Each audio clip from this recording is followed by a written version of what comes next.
What is this? What's going on? I finished my schedule and came back home as usual. The usual morning, the usual path, my usual pair of shoes. But the state of our house was not usual, and I was at a loss for words. There were fire trucks and ambulances around the house, with a crowd of people gathered.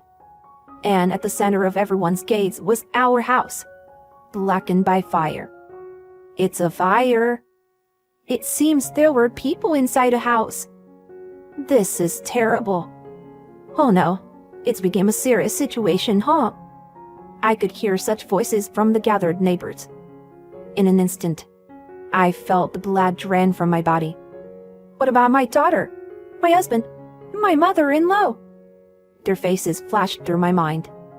My whole body started trembling uncontrollably. Just as I was about to try entering the sealed-off house, my phone in my pocket rang. I am Kara, a housewife. 3 years ago, my father-in-law passed away, and since last year, my husband Daniel, our 5-year-old daughter Emily, and I have been living with my mother-in-law in my husband's hometown. My mother-in-law is kind to my daughter, but our relationship is not that great. She often makes snide remarks towards me. Kara, the taste of the food is too strong. Or you tried to get me high blood pressure. Such nagging happens almost every day. Even though I don't season the food too strongly, I find it tiresome to argue. So I apologize and say I'm sorry. Kara, there was dust in the corner of the hallway. Honestly, you're so bad at cleaning. I'm sorry. My mother-in-law interferes with household chores like cleaning and laundry, which bothers me. I recently realized that no matter how carefully I clean, it doesn't make much difference because my mother-in-law always finds something to complain or nag about. Even though my husband knows about our situation, he doesn't say anything, perhaps thinking it would be troublesome to get involved.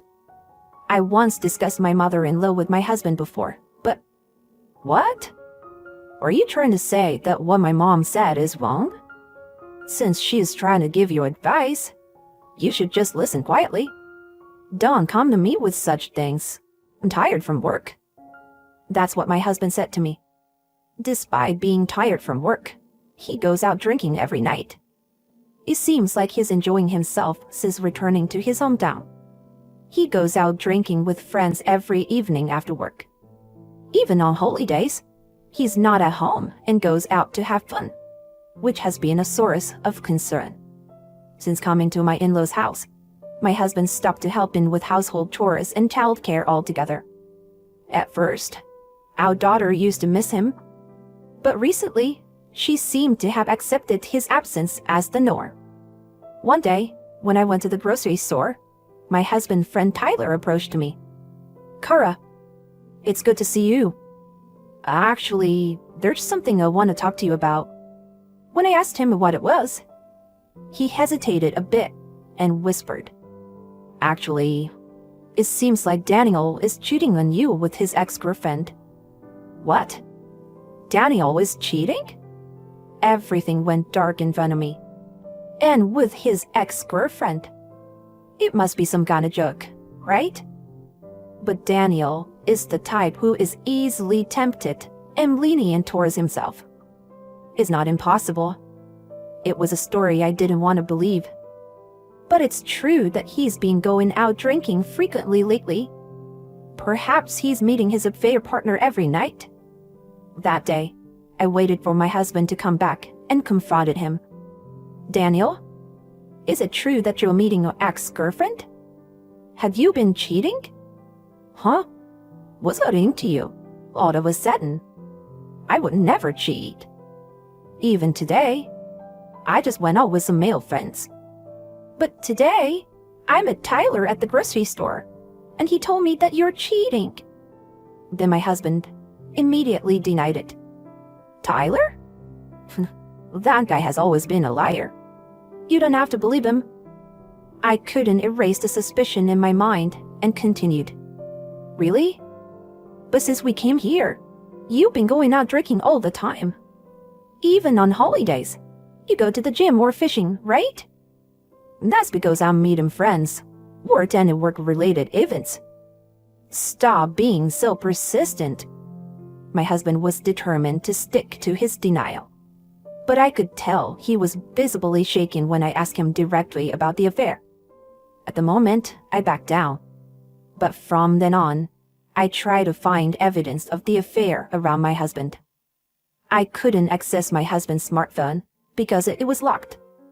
However, when I checked his jacket while he was away for work, I found a receipt from a luxurious hotel. The date matched the day he said he went on drinking with his male friends. My suspicion turned into certainty of his infidelity. To think he was really cheating. Cheating? Kara, what are you talking about? My mother-in-law had come into the room without me noticing and overheard my murmurs. Oh, well, it's just that.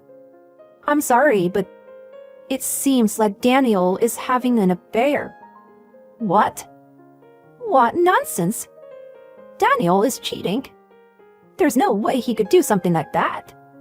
He also said it's a misunderstanding. But there's someone who claims to have seen him at the scene of the affair.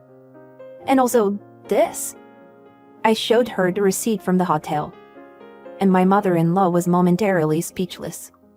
But this must be some kind of mistake. How dare you suspect your husband of infidelity when you're being supported? If Daniel says it's not true, then it's not true. My mother-in-law blurted out those words. Perhaps she didn't want to believe her son's infidelity and had no intention of listening to what I had to say. If we investigate further, I'm sure more evidence will come to light. I can't forgive Daniel for the sake of her daughter Emily. Don't you understand my feelings? Especially since you've experienced being cheated on by your husband. Yes, I had heard that my mother-in-law had also struggled with her husband's infidelity in the past. She seemed to lose her usual assertiveness and appeared confused and shaken. Can you help me gather evidence? I don't think we can let it go like this for the sake of Emily. But fine, I understand. But if Daniel is innocent, I won't forgive you.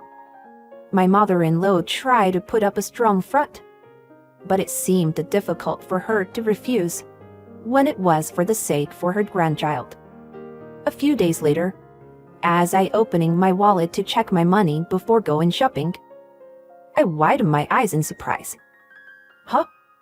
What's going on? The money that was supposed to be inside was completely gone. Could it be that a thief had broken it? Should I contact the police? Looking pale and shaken, my mother-in-law, who saw this, approached me with a puzzled expression. What's wrong? Kara? You look pale. Oh, well, the money. The money is gone. Seeing me panicking and contemplating whether to report it to the police, my mother-in-law stopped me. The last time I used my wallet was 2 days ago. Since then, I had kept it in the room, and my mother-in-law also pointed out that she had been mostly at home during that time. So it was unlikely that thief or anyone else could have entered. If that's the case, then who? Could it be Daniel? I don't want to believe it, but it's possible. I heard him complaining about not having enough pocket money a while ago. I can't believe it. I couldn't hide my shock at the thought that my husband had stolen money from our family. Furthermore, my mother-in-law showed me a photo on the table, and I couldn't believe my eyes. Is this? I happened to see it after you told me about Daniel's affair. The girl in the photo is definitely the girl he dated in high school. There's no mistake. In the photo, my husband and the woman were walking arm in arm, appearing close. So, this was his ex-girlfriend and his affair partner. She had long black hair, just like mine. Jealousy, anger, and disgust welled up inside me. So, it's both cheating and theft. I'm sorry, but what your son is doing is despicable. I can never forgive Daniel. That child has become just like his father. Anyway, I helped you gather evidence. The rest is up to you. Yes, I will make sure Daniel reflects on his actions. I will make him regret making me angry. Afterward, I discussed with my mother-in-law about our future plans. We decided to deliberately let my husband know the location of the money. Look, Daniel, I've rearranged things a bit. I moved the instruction manuals and bank cards to the drawer in the bedroom. Hers? Oh, I see. Although my husband tried to appear calm, I could tell he reacted to the mention of the money's location. As planned, the next day, the bank card had disappeared. That night, as soon as my husband came home, he confronted me. Hey, what is this about? What are you talking about? When I acted ignorant, my husband's face turned red, and he shouted at me. He had the bank card in his hand. There is no money in this bank card at all. Thanks to you, I was embarrassed. That bank card was just recently created, so there's no deposit in it yet. What? I made a fool of myself in front of her. Besides, that bank card is mine, so you can't withdraw from it. And why do you have it? Why did you need the card? Who is her that you mentioned? Oh, well, being bombarded with questions, my husband must have realized his slip of the tongue. He looked startled, fell silent, and glared at me intensely, frustrated at having been tricked. Muttering something under his breath, he locked himself in the room. A few days later, my husband said he was going out with my mother-in-law and our daughter. Since I had other plans, I was getting ready to go out alone without worrying about it. Then, my husband hurried me. Hurry up. It's disrespectful to be late to an appointment. What? I don't want to hear that from you, who doesn't even keep promises. I stared at my husband, who was acting strangely. He kept urging me while avoiding eye contact. In any case, he seemed eager for me to leave quickly. Aren't you leaving as well? Get ready yourself. Ready? Oh, I'm all set. I just need to leave. He seemed strangely excited. As I wondered about my husband's behavior, I left the house first. A few hours later, I would come to know the meaning behind my husband's action. As I was walking home after finishing my errands, the surroundings seemed unusually chaotic. What's going on? Is there a festival today or something? As I thought that, the voices from people around me reached my ears. It's the house at the end of the street. I've never seen it in such a terrible state. Huh? The house at the end of the street? That's our house.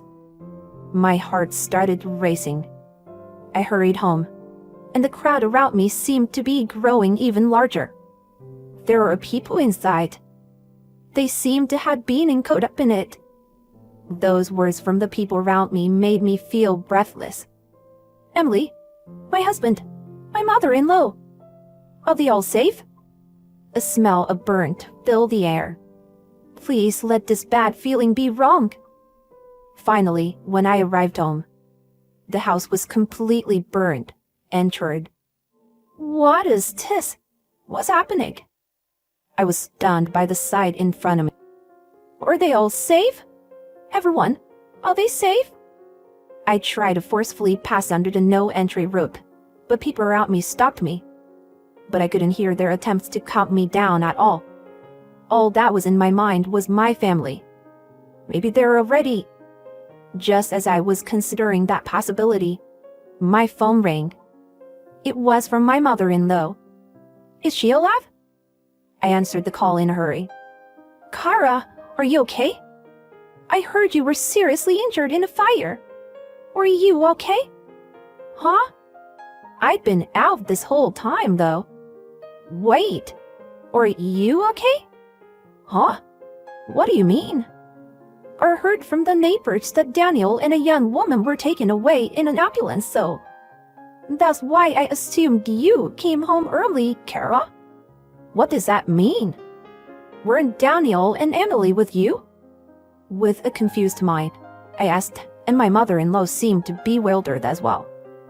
After you left, we were about to go out when Daniel received the phone call. It was a work call, and he had to suddenly work from home, so he asked both us to go out. A sudden work call? So, Daniel stayed at home then?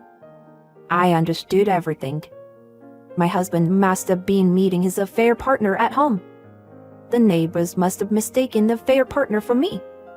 With a boiling feeling in my stomach, my mother-in-law told me which hospital they were taken to, and I headed there. When I arrived at the hospital room, my mother-in-law and daughter looked revealed to see that I was safe. Heading to my husband's hospital room, the treatment has already been done, and he was lying in bed. The burns seemed to be minor. By the way, I heard that the affair partner who was taken with him was in critical condition. When my husband saw me, he looked awkward and averted his gaze. Daniel, what happened with the fire? And you were meeting your affair partner at home, weren't you? No, it's misunderstanding. There's a reason behind this. Stop lying already. I know everything.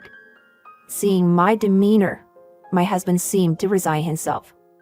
He snorted and started talking with a brazen attitude. He said that after returning to our hometown and having drinking party with friends, he ran into his ex-girlfriend and started cheating on me. He admitted that he was spending money every day, so his allowance was not enough, and he was stealing money from my wallet. And today, after fooling around with his affair partner at home, he caused the fire due to careless smoking. Moreover, he left the affair partner behind and escaped on his own. He's despicable. You were the lowest of the low. Cheating on me, stealing my money, and causing a fire. I never thought you could stoop this low. I handed him the divorce papers from my bag. I'm filing for divorce. I have evidence of your infidelity, so I'll make sure to get proper compensation and child support. Wait a minute. What the hell? Don't you suddenly talk about divorce? It was just a momentary lapse with my ex-girlfriend. I wasn't serious about it. Besides, doesn't Emily need a father? Or are you planning to take her father away from her? Upon seeing the divorce papers, my husband started to panic. You haven't done anything to be a father figure to Emily either. As I murmured those words, our daughter, who was standing at the entrance of the hospital room with my mother-in-law, spoke up. I just want mommy. I'll be fine even without daddy. My husband was left speechless by our daughter's calm voice. Daniel, just give up already. You have no right to claim to be Emily's father. What's with you, Mom? You never got along with Carol. Why are you suddenly taking her side? Your mother has helped me gather evidence of your infidelity. It's clear that you were so oblivious to our family that you didn't even notice. With a dismissive tone, I blamed my husband, leaving him pale and unable to say anything. And so, time passed, and our divorce was finalized. I received alimony and child support from my ex-husband, and the woman he cheated with paid me compensation as well. Her parents, carrying money, came to apologize on her behalf while she was hospitalized due to severe burns. As for my ex-husband, he lost everything, money and home. Once his injuries healed, he started working desperately, day and night, living as a live-in worker. His local friends distanced themselves from him, and now he has no friends and doesn't even go out anymore.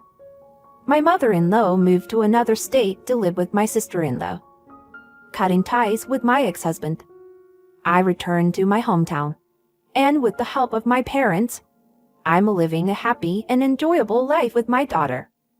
Although my daughter said those things in the hospital room, I worried that she might feel lonely and miss her father deep down. Mommy, I'm glad we could say goodbye to Daddy. I want to see you smile. Emily said that with a calm face. For beyond her 5 years of age, there may be difficult times ahead for her after separating from her father. But I believe it was the best decision for both me and my daughter. I couldn't spend my life with someone who lied to their family, stole money, and neglected his responsibilities. 2 years have passed since then. And today, I'm waking up early for work and preparing breakfast for the 3 of us. 3 potions. Tyler, who informed me of my ex-husband's infidelity, and is now in a serious relationship with me, is planning to get married. It turns out that Tyler has had feelings for me since before I married Daniel. Initially, I couldn't even consider getting married again so soon after my divorce. But he was being consistently sincere and kind. I can see that he genuinely loves my daughter as well. Thanks to him, I now believe that in order for my daughter to be happy, I need to be happy too. I want to protect and nurture this happiness with all my might.